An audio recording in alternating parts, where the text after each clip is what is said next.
Welcome back to Mock the Mock, where we take a look at someone else's mock draft. And I'm mocking, giving you my views, thoughts, and opinions. Got a good one for you today as we check out Jordan Reid from ESPN. I freaking love Jordan Reid. He is a great follow. Go follow him on Twitter. He is very knowledgeable individual, but we're going to be checking out his mock draft today. But what's quack-a-lackin'? It's been a long day. I've been recording a lot of videos. What's crack-a-lackin' is your boy Broshmo, just in case you did not know. So go ahead, become a bro and subscribe. Leave this video a thumbs up if you enjoy the content. As always, let me know what you think in the comment section below. Let's have that nice, beautiful football discourse. Special thanks to Underdog Fantasy for sponsoring the video. If you like to bet sports, then check out Underdog Fantasy. And shoot, when you sign up, if you use promo code Broshmo, they hook you up from the get-go. Good on you, Underdog. Good on you. But remember, my friends, bet responsibly. Let's go ahead, get into this sucker. All right, do a little quick reading. This is all surprise on my part, so you're going to be getting my raw reaction. Let's see. It says 4 prospects playing in that game make the list below. So 4 prospects from the national championship. Jalen Carter, Keely Ringo, Quentin Johnston. Am I missing one? I am missing one. Oh gosh. Oh, it's probably Nolan Smith. That's a good guess.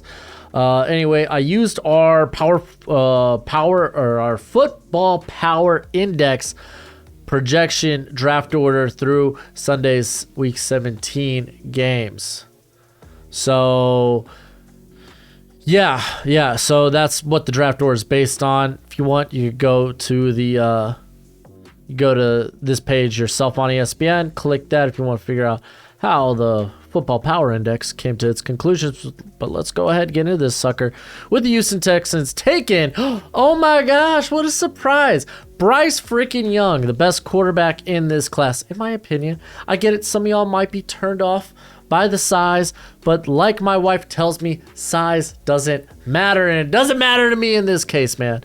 I'm a big believer of Bryce Young, so I'm totally cool with this pick. I think regardless, you're the Texans, you're probably going quarterback here. I think it just makes the most sense to take a swing on that. I think what was the stat that I heard earlier today? Like 50% of, I feel like 50% of first round picks end up being draft busts. I might be even off on that stat, but it's like that's why you kind of swing on these guys with high potential, because when they hit big normally. So, but yeah, no, I'm going Bryce Young. I could, if you're in the whole size bothers me camp, I understand. I'm just gonna follow my heart here. The Chicago Bears next on the clock. We got Jalen Carter. I think this feels like the most Matt Eberflus pick between Will Anderson, Jalen Carter. Let's be honest. Like he's probably. These are the 2 best non-quarterback prospects. You're going to go with one of them, Matt Eberflus. We saw that one of the first things they attacked we got there with Frank Reich was getting a DeForest Buckner type. So maybe Jalen Carter is that for them. So, okay. All right, let's see what else we got going on. Also, this is actually good to bring up. Pole's first big signing was adding defensive tackle Larry Ogunjobi, whose deal was rescinded because of a failed physical. So, fun fact. Seattle Seahawks, this is Will Anderson. It is Will Anderson. Listen, you're basically, if I'm the Seahawks, I'm probably ended up picking whoever the Bears don't. I think that's just the best course of strategy. So I'm cool with that, man. Will Anderson, pretty phenomenal. This is where things could get dicey with Arizona Cardinals. They're going Tyree Wilson. So With J.J. Watt retiring, Zach Allen set to become a free agent. The Cardinals have to find edge rushers who can start immediately. And I mean, let's be honest, with Tyree Wilson, you're getting a guy who probably has a higher than normal floor, that you know he's going to at least be a very good run defender. I mean, the dude's kind of a freak athlete. Everyone's talking about this guy as a first round talent at this, or as a top 10 talent at this point. So it doesn't surprise me none. Cardinals are kind of in a tough situation here where it might be too early for a corner. It might be too early for one of the tackle prospects. So they go with, though I think for, at least personally for me, Tyree Wilson, I think is going to maybe come after the first corner or first tackle on my big board. Pretty confident of that, but we'll see. It's kind of a tough spot for the Cards. All right, Indianapolis Colts take C.J. Stroud. Jordan Reid agrees with me that C.J. Stroud should be the next pick. Freaking love you, Jordan Reid. Thank you. I like C.J. Stroud, man. I like him a lot. I don't know if he necessarily silenced a lot of his critics when it came to how he deals with pressure in that playoff game. And to be fair, that is just a one game. But I think at least he showed the ability that he can handle pressure, even if it's something he still needs to necessarily get better at. So, yeah, I'm cool with this. I like this pick. I think Colts going quarterback might be a foregone conclusion as well. All right, let's see who this next pick is for the Detroit Lions. Brian Barazi. I have people out there telling me, man, that not a lot of people believe Brian Barazi could be that. A lot of scouts don't see him as a top 10, let alone a first-round prospect. I know Mike Renner does. Obviously, Jordan Reid does as well. I'm pretty sure I've seen him, at least, I don't know if it's McShay or Kuiper. I've seen him in the top 10 there, too. But I really like the addition of Brazil with Jordan Addison, Liam McNeil. Then you got James Houston, even though James Houston is more of this passing situation DPR guy. Still, he's been very effective in that role. So like, I really like that. I really like that a lot. All right, we got the Las Vegas Raiders going Will Levis. This is gonna be the question: can the Raiders find a vet to come to Vegas? Because if they can't, I think quarterback is absolutely then in play. You think they're going to roll with Jarrett Stidham? I know. As of last week, it's Jarrett Stidham season. But let's be honest, going forward, you're going to have to find probably a more long-term answer. So, like, I fully think Tom Brady is going to the Jets if he leaves the Bucs. I think he wants to go to a win now franchise. And I think, honestly, the Jets feel like just a competent quarterback away. Which leaves Jimmy G out there, who I think there's a few places he can land. We could talk about him with the Jets. We could talk about him with actually here with the Raiders. That's a plausible idea. Other places aren't coming to mind right now. I think those are the two obvious ones just because of the connections to New England. Trying to think of where maybe there are Shanahan coaches. And I feel like a lot of those already have their quarterback. I mean, shoot, maybe Washington could get into play for him. But like Will Levis would make sense if they can't come up with a veteran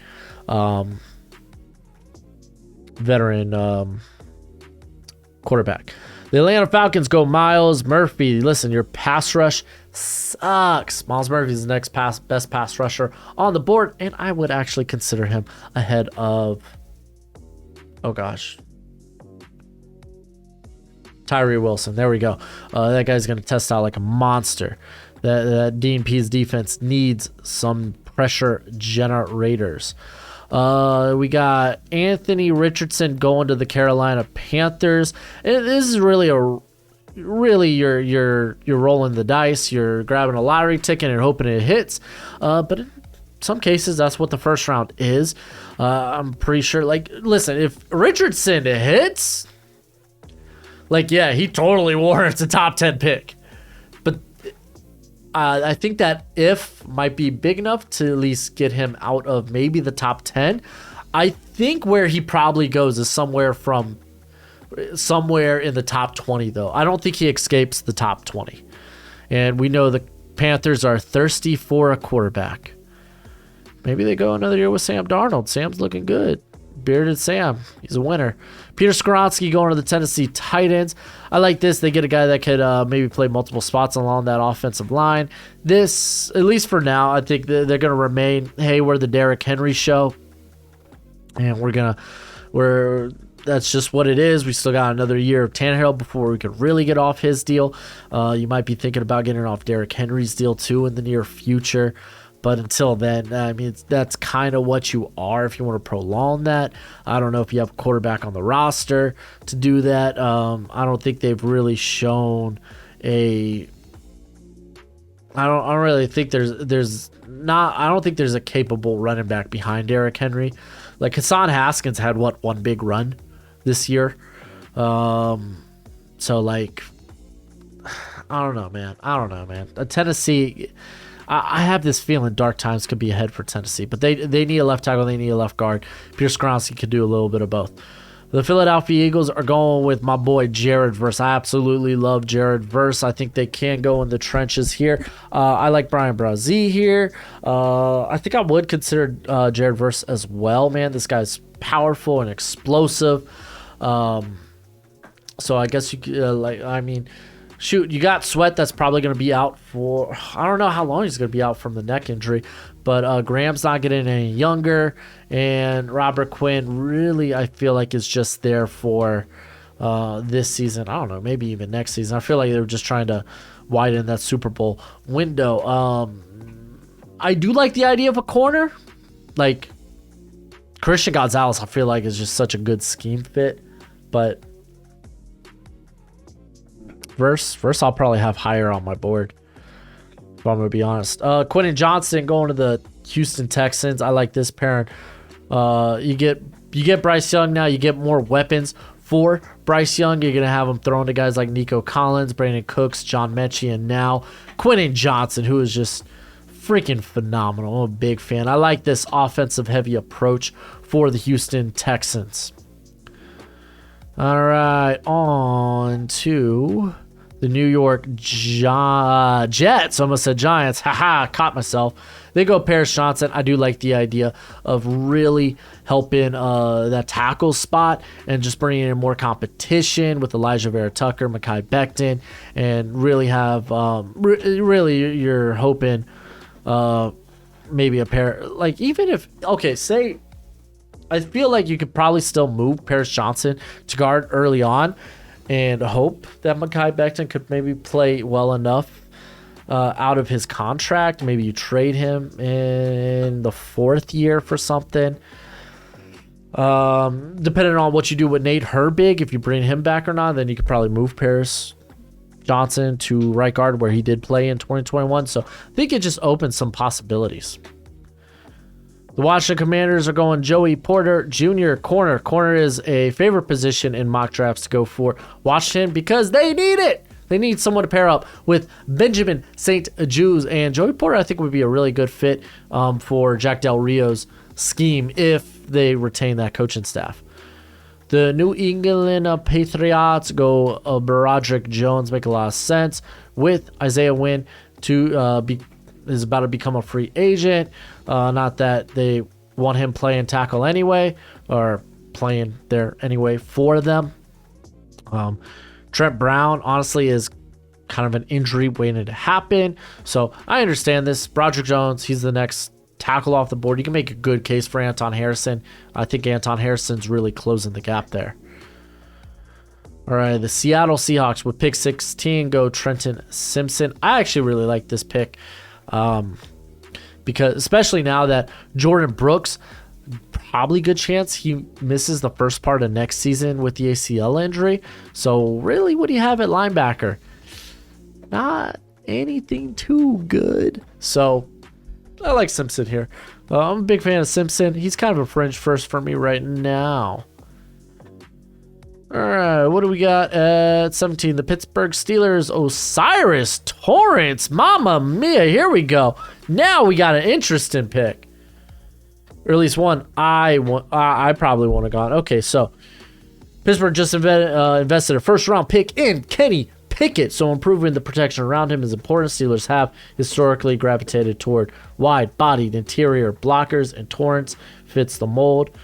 Boom. All right, I'm just trying to edge this out on how the line will look. Does this mean? I guess Mason Cole is on probably a 1-year deal. You got Kendrick Green, but it seems like they really want nothing to do with Kendrick Green. So maybe you move James Daniels to center, and yeah, then you got Kevin Dotson and Cyrus Torrance. You could probably make it work. That's fine, especially with the top tackles kind of off the board here. I'm cool with that. The Detroit Lions, they go with Bijan Robinson. This isn't one that I have played with yet, but I see a lot in the comment section for Lions fans. So the DeAndre Swift-Jamal Williams duo has been exciting this season, but it's possible neither running back is in the team's long-term plans. Swift battled durability issues and enters the final year of his deal in 2023, while Williams is set to become a free agent this offseason. That's a good point. Actually, I kind of like this. Like, Bijan's got to go somewhere. Can you imagine? Freaking Dan Campbell probably put the race car helmet back on, be like, yeah, I'm looking for this guy that can handle hits, that can take contact, and I want this guy. I like this. So Brian Brazee and then Bijan Robinson. Detroit's like, yo, we like those guys with the orange jerseys. Okay, I'm cool with that. The Green Bay Packers are going Michael Merritt. Listen, this is just a very popular pick for the Packers. It makes a lot of sense. I mean, you got Robert Tonyan being a free agent, getting a nice, reliable target there at tight end will be good. Josiah DeGara, I don't think is that. Mercedes Lewis is basically an old man at this point. All right, so we got what else we got going on here? Tampa Bay Buccaneers, Keely Ringo. So hold on, no. Porter was the first. So Christian Gonzalez is actually still on the board here. So what we've only seen, this is our second tight end off the board here, but for obvious reasons, Sean Murphy-Bunting, Jamil Dean, both free agents this season. They might not be able to bring back one, let alone both of them. So grabbing more corner depth is needed. I like Ringo. I'm going to talk about Ringo. I probably talked about him earlier today. I think y'all are getting to the corner prospect rankings earlier today. So if you haven't checked that out, go check that out. Corner is one of my favorite positions to watch. All right, so the Jacksonville Jaguars. Okay, here we go. Now they're rolling off. Christian Gonzalez. They're just falling. They fell, and now they're coming off the board in stride. Yeah, listen, get Tyson Campbell a running buddy there. Christian Gonzalez, I think, would absolutely be a phenomenal tad on the other side. The dude's got good size, and he's going to test out like a freaking monster. During the second half of the season there at Oregon, he was starting to turn some of those those forced incompletions into interceptions, and you just love to see it. All right. New York Giants are going Jordan Addison. This is like a dream pick for the Giants. They hope Addison falls to them because Daniel Jones is like, hey, yo, fun fact, I need pass catchers. So you're going to get Addison on the outside. Then you have a guy like Isaiah Hodgins, who guy I really liked at Oregon State like years ago. You got him on the other side. You get Sterling Shepard back. Richie James is not a bad option, but still, he's probably going to be your backup slot because you got Wandale on the slot. Just keep getting weapons. Get some probably better veterans on the offensive line, and then watch out. This Giants team might be. Well, I say might be for real. They just made the playoffs. What the hell am I saying?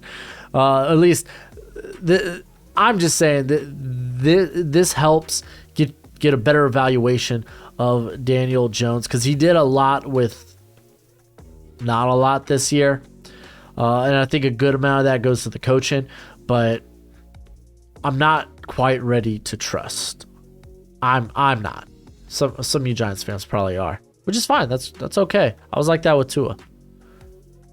All right, Jackson Smith and Jigaba going to the Baltimore Ravens. I like this pick. He's probably one of, if not the best run blocking receiver in this class. It gives you a guy that's really good after the catch. Really good after the catch. Lamar needs more weapons, so I think this is just a good addition in general. We got Los Angeles Chargers going Jalen Hyatt. For me, this is too high for Hyatt. I prefer Hyatt on day 2. But I get it. The Chargers would love a burner. That's why Jordan Addison is always like a dream pick there for me. This offense just doesn't attack downfield nearly enough. It's like, well, we got Mike Williams as a vertical threat. You need a speedy vertical threat, and Mike Williams is not speedy. He's not slow, but he's not exactly the guy to tear the top off defenses like that. Kind of Guyton was that guy, but Hyatt absolutely can do that. And then what's Keenan Allen's contract look like? Because I really think Trey Palmer's probably going to eventually take over as the Keenan Allen weapon. Oh my goodness.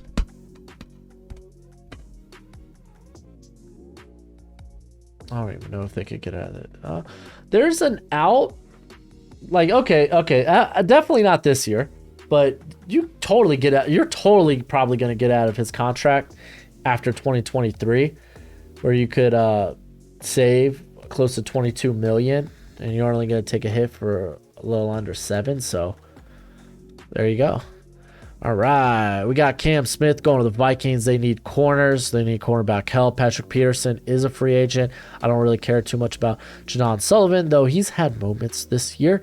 I didn't know Cameron Dantzler added senior to his name. Okay, go Dantzler. So definitely grabbing more talent there at the corner position. I think is probably ideally what they do here for the Vikings. So I like it. Cam Smith often gets lost in the shuffle of who the top corners in this class.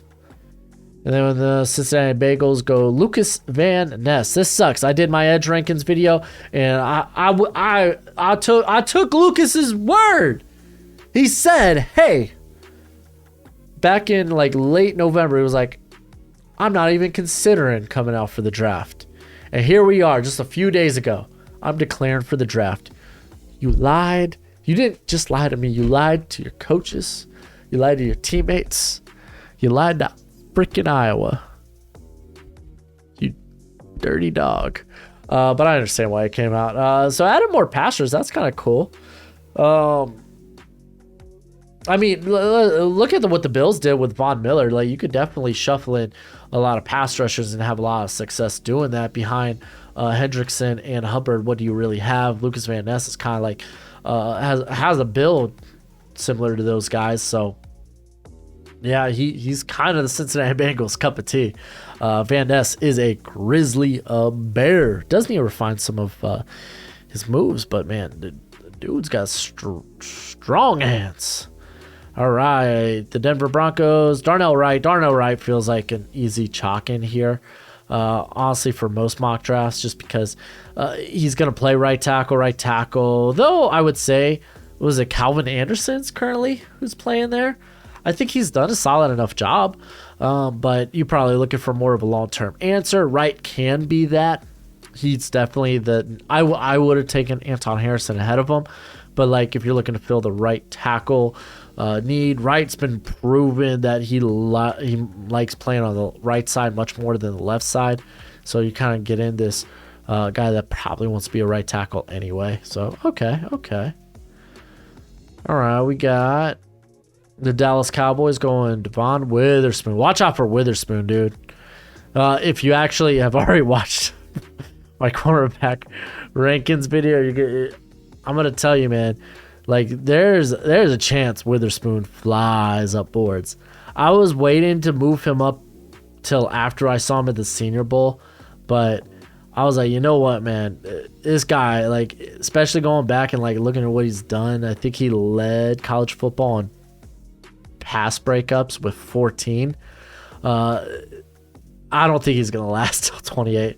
I don't think he is, but yeah, this is ideal. Dallas Cowboys being able to get one of those top 5 corners. I think that's super ideal for the Cowboys because Anthony Brown is set to free agency. Set to become a free agent. That's probably a better way to word it, but it is what it is. Buffalo Bills, they're going Brian Branch. I'm telling you, Brian Branch is going to go higher than this.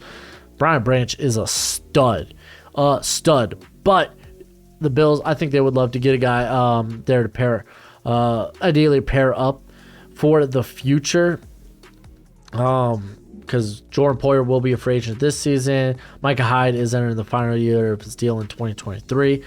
You got Taron Johnson there in the slot. Hoping, praying that DeMar Hamlin can make a full recovery. Send your prayers to him, but he was playing really good football this year too. Like he already looked like he was going to lock up one of those future safety spots.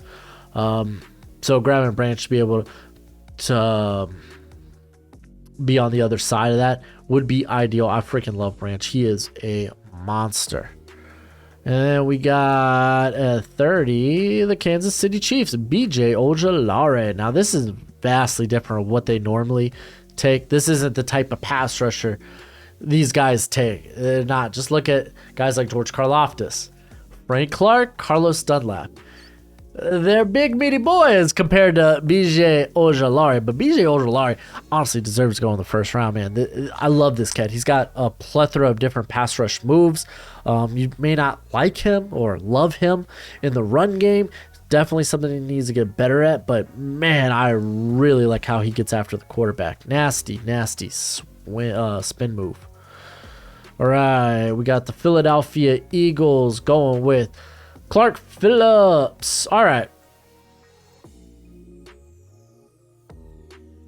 so I don't know if he's necessarily the best fit. I really don't. Size, I think, is going to be an issue. I really think his size is going to take him out of the first round for teams at 5'10", 183. And particularly what the Eagles did a lot this year was man coverage. Prior year was cover 3. I don't think he necessarily fits that. But I get it, man. He's such a savvy corner. Has had 2 pick sixes and had pick 6 in consecutive games this past year. Like, Phillips is a savvy corner who would slot immediately. See, I just don't. I don't buy into it. Maybe. I've seen this a lot during this mock draft season. Like I've seen Clark go to like the Ravens a ton in mock drafts, and it's like I just don't think he fits those type of schemes. That's just my hesitancy there. Was that the final pick? Oh yeah, we got 31. Thank you, Miami Dolphins. Fins up, baby, fins up. But that's it for the video. Go ahead, let me know what you think in the comment section below. And as always, till next time, you be easy, my friends. Later.